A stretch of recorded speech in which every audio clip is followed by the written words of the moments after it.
नमस्कार प्रेमळ भक्तांनो, मार्गशीर्ष महिन्यात करावी स्वामींची ही सेवा, अशक्य ही शक्य करतील स्वामी. नमस्कार मित्रांनो, श्री स्वामी समर्थ. मार्गशीर्ष महिन्याला विशेष महत्त्व आहे. कार्तिक महिन्यानंतर येणारा मार्गशीर्ष महिना हा पवित्र महिना मानला जातो. मार्गशीर्ष महिन्यातील गुरुवाराला विशेष महत्त्व आहे. या महिन्यात गुरुवारी महालक्ष्मीचं व्रत केलं जातं. त्यासोबतच मार्गशीर्ष महिन्यात श्री स्वामी समर्थांची सेवा केल्याने अशक्य ही शक्य करतील स्वामी याची प्रचिती येते. स्वामी भक्त अनेक प्रकारे स्वामींची सेवा निरंतर करत असतात, पण मार्गशीर्ष महिन्यात महालक्ष्मींचे गुरुवारचे व्रतासोबत तुम्ही स्वामींचं व्रतही करू शकता. जाणून घ्या स्वामी समर्थ व्रताबद्दल. मार्गशीर्ष महिना कधीपासून सुरू होतो आहे? पंचांगानुसार 13 डिसेंबरपासून मार्गशीर्ष महिना सुरू होणार आहे, तर 11 जानेवारीला संध्याकाळी 5:27 असणार आहे.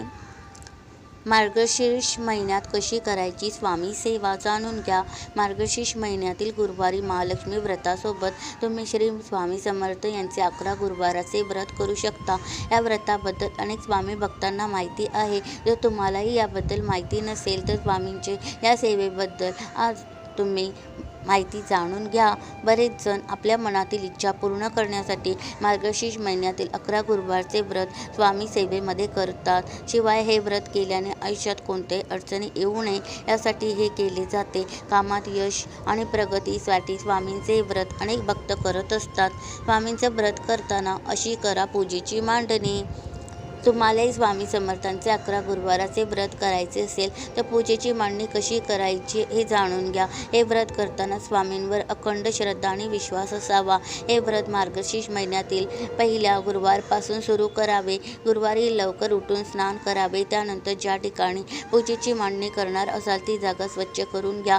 चौरंग किंवा पाटावर लाल रंगाचं वस्त्र अंथरावं. यावर आता तुमच्या घरातील स्वामींचा फोटो किंवा मूर्तीची स्थापना करा. फोटो किंवा मूर्तीच्या उजव्या बाजूला घंटी आणि डाव्या बाजूला शंख असावा. ही सगळी मांडणी केल्यानंतर अगरबत्ती, धूप, दिवा प्रज्वलित करावा. आता स्वामींना सर्वप्रथम गंध लावावं. आता स्वामींच्या चरणी एखादं फळ फूल अर्पण करावं.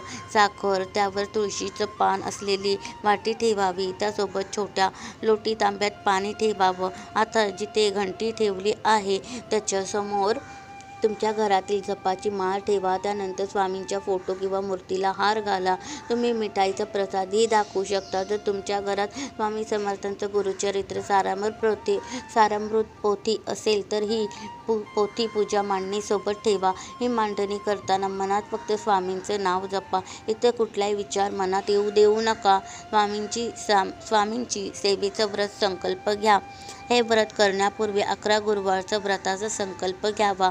त्यासाठी एक ताट घ्या आणि एका ग्लासात पाणी घ्या. या ग्लासमध्ये चमचा ठेवा. या पाण्यात एक फूल टाकावा. आता व्रताचा संकल्प घेताना चमच्याने थोडंसं पाणी उजव्या हातात घ्या. ते फूलसुद्धा हातात घेऊन तुमची जी काही इच्छा आहे ती पूर्ण करण्यासाठी तुम्ही स्वामींचं 11 गुरुवाराचं व्रत करत आहात असा संकल्प घ्या. आता ते पाणी ताटात सोडावं. या सगळ्यानंतर तुम्हाला 11 वेळा श्री स्वामी समर्थ महाराजांचा जप करायचा आहे. त्याबरोबर 11 वेळा तारक मंत्राचा जपसुद्धा तुम्हाला करायचा आहे. त्यानंतर सारामृत पोथी वाचन करा. पोथी वाचन झाल्यानंतर आरती करावी. नंतर प्रसादाचं वाटण करावं. अशा प्रकारे तुम्ही मार्गशीर्ष महिन्यात 11 गुरुवाराचं व्रत करू शकता.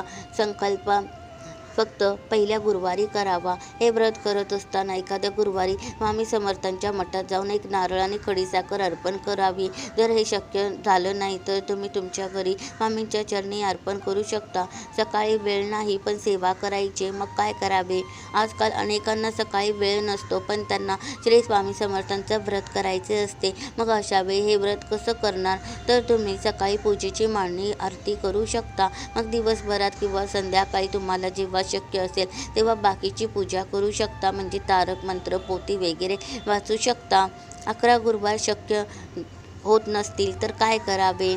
11 गुरुवार शक्य होत नसेल तर तुम्हाला 11 गुरुवार शक्य नसतील तर मार्गशीर्ष महिन्यातील महालक्ष्मी व्रताला गुरुवारी तुम्ही संध्याकाळी महालक्ष्मींसमोर श्री सूक्त आणि महालक्ष्मी स्तुती पठण करावी. त्यानंतर 11 वेळा स्वामींच्या नावाचा जप करा. 11 माळी जप करणे शक्य नसेल तर 3 माळी जप अवश्य करावा आणि स्वामी समर्थांचा तारक मंत्र बोलावा.